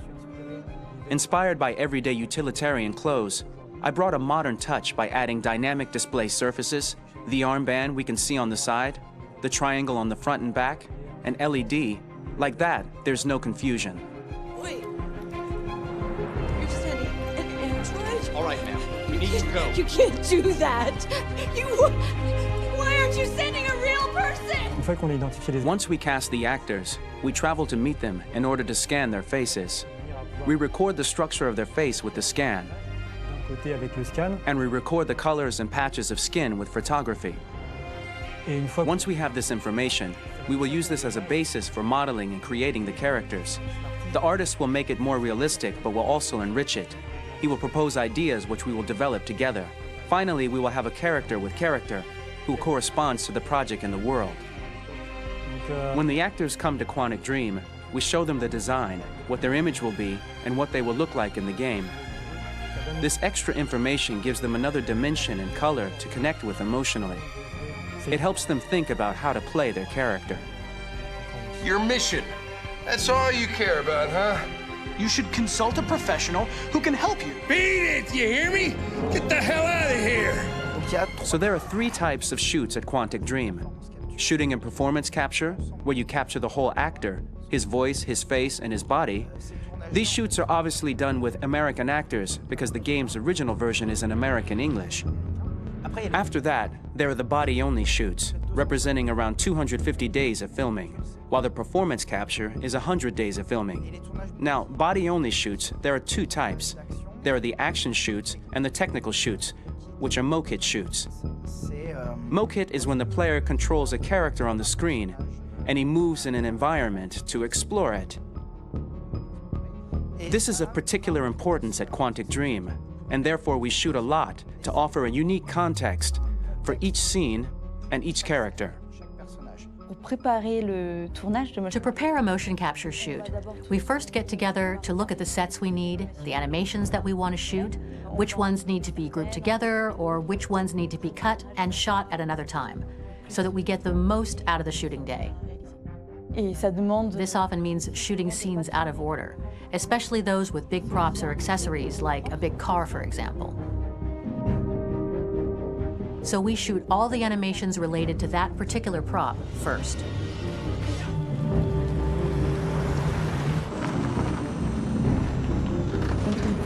The biggest challenge for the mocap team was shooting a Spider-Man mo-kit.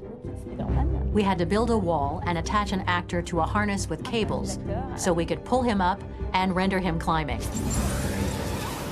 The shooting on this game took about, I would say, more than a year, maybe 1 and 2 years, with about 300 actors on set. So it's quite a massive production. But so much happened on this set between the stunts and the shootings with a little girl and all these great actors that we had. It was really a very, very memorable journey for the team and for myself.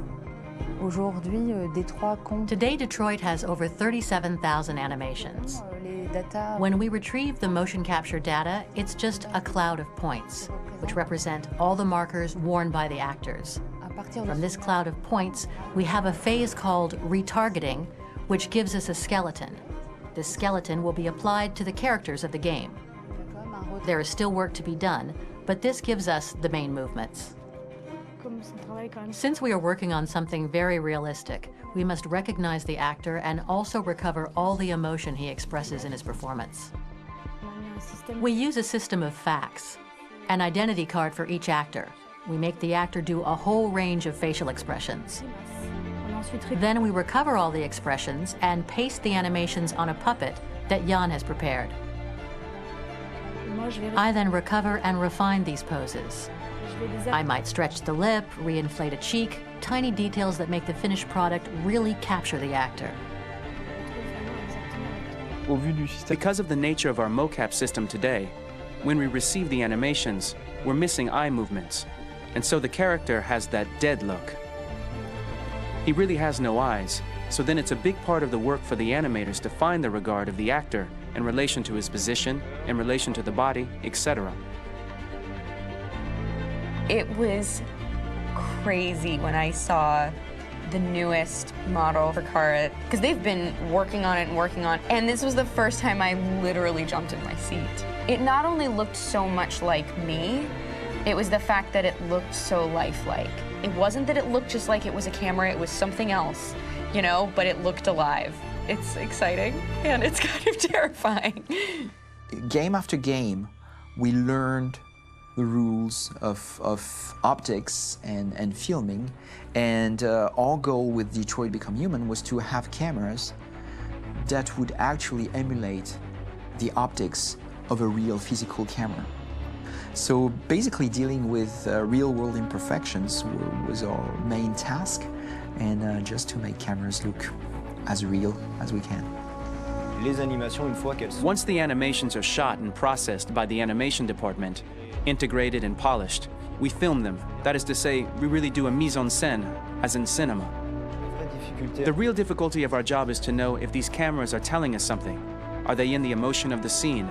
Do they describe exactly what the action must convey, what must be felt? The most important challenge for me was one of the final scenes where Marcus decides to start the revolution and go to the battlefield.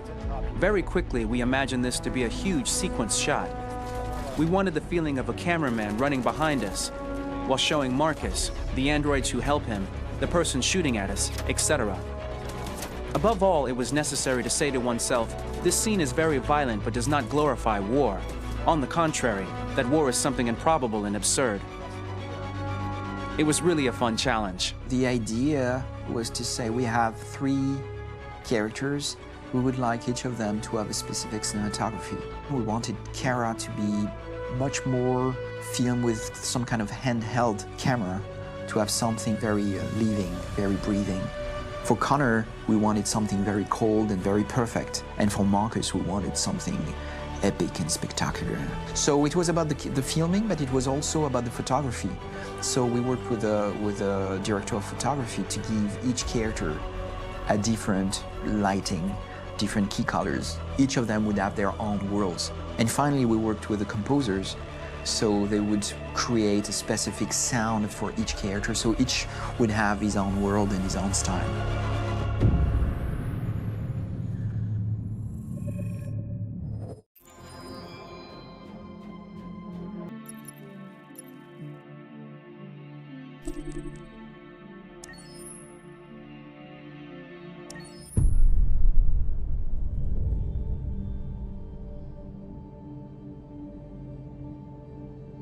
For starters, what should I call you? I'm Chloe. And you, what's your name? Oh, John. My name is John. Delighted to meet you, John. Could you tell us a little about yourself and what you can do, Chloe? Of course. I'm the first personal assistant built by CyberLife. I take care of most everyday tasks like cooking, housework, or managing your appointments, for example. And I understand you're the first android to have passed the Turing test. Could you tell us a little more about that? I really didn't do much, you know. I just spoke with a few humans to see if they could tell the difference between me and a real person. It was a really interesting experience. But this is the first time in history that man has created a machine more intelligent than himself. I gather your brain can perform several billion operations per second, is that right? Absolutely, but I only exist thanks to the intelligence of the humans who designed me. And, you know, they have something I could never have. Really? And what's that? A soul.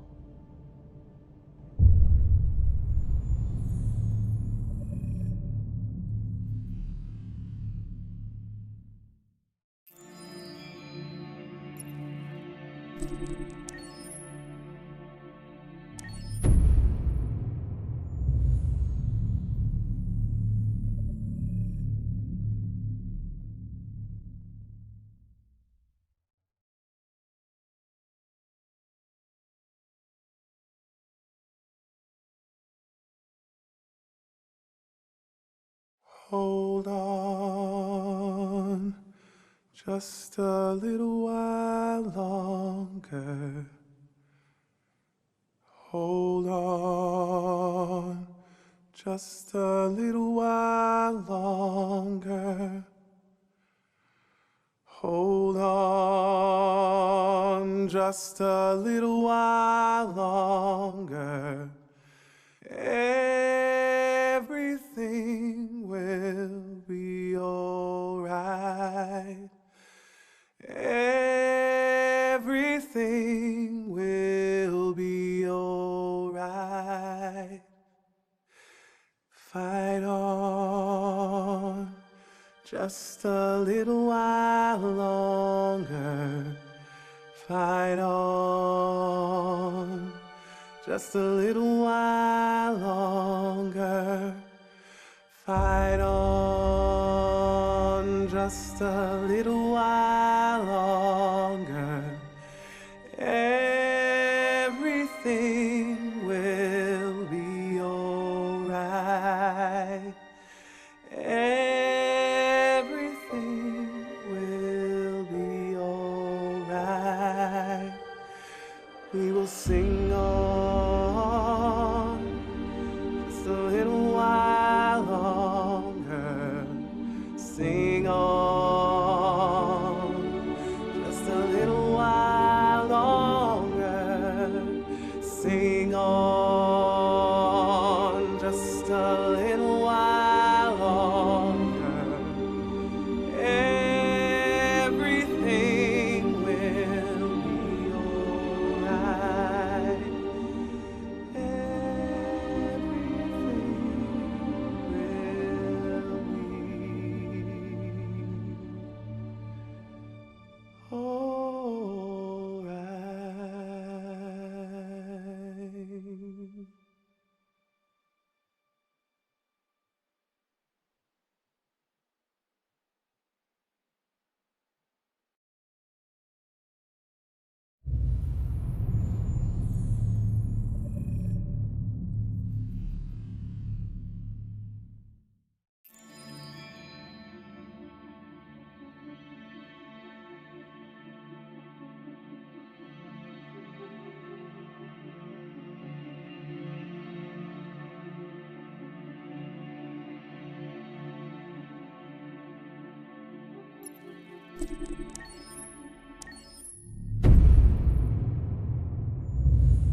Rock-a-bye baby in the treetop.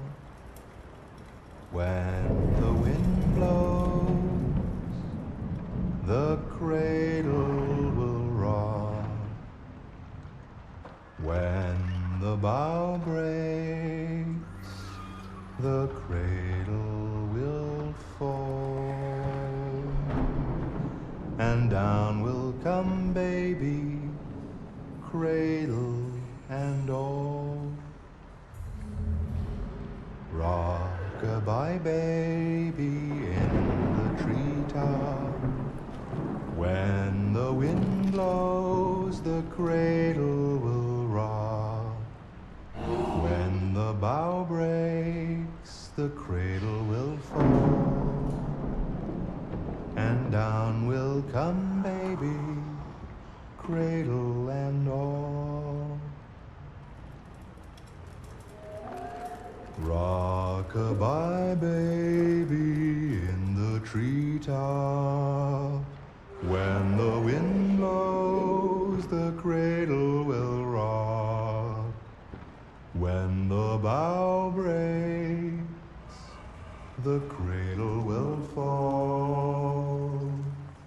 And down will come baby, cradle and all.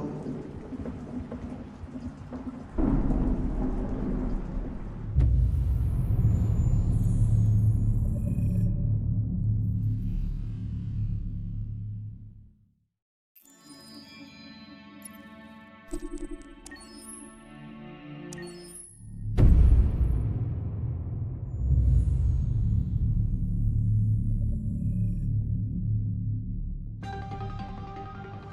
the space of a few years, androids have completely transformed the world in which we live. By letting androids into our homes and factories, the CyberLife company has made them everyday technology. The founder of CyberLife, Elijah Kamsky, is a very discreet man. Despite being the CEO of the highest valued company in the world and being voted Man of the Year by Century Magazine, he remains a mystery for most people. That's why we at KNC are so excited to be here as CyberLife opens its doors for the first time. Elijah Kamsky, could you please tell us where we are? Certainly, and welcome. We're currently in CyberLife's production center in Detroit, where all models are designed and manufactured. More than 10,000 androids come off the production line every day. Fascinating. Could you tell us what your goal was when you founded CyberLife? Well, I simply wanted to use technology to carry out all of our most annoying and repetitive tasks, so we'd have more time to enjoy life. I imagine you must have faced many challenges. Yes, there were technical challenges, but the hardest thing was to design an object that we would want to welcome into our homes. We had to imagine a machine in our own image that resembles us in every way, that moves, breathes, blinks like us, but yet is smarter and more capable than any human being. Let me show you around. We're here in Production Unit 4. Could you explain in a few words how the androids are made? Sure, yeah, it's very simple. We use machines to manufacture machines. The removable parts are assembled on a production line, and then we apply a synthetic skin to the whole body. A human operator checks the cognitive abilities with a pre-established protocol, and finally, the android is conditioned and sent out throughout the country. Here's the result. Say something. Hello. I am a RZ400 model. How can I be of service? You can go now.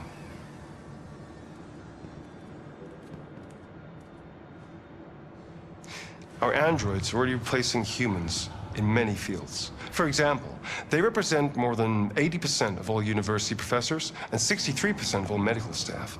Tomorrow they'll replace our soldiers, and who knows, maybe one day, our leaders, to make the best decisions in humanity's interests. Come on. Replacing humans with machines has led to record unemployment of 28%. What do you think about the situation? Okay. The first steam engines also caused an increase in unemployment. But no one today would imagine turning back the clock. Artificial intelligence makes everyday lives easier. Nothing can stop progress. What's happening here is inevitable. These days, more and more people choose to live with an android rather than another human being. Does this development worry you?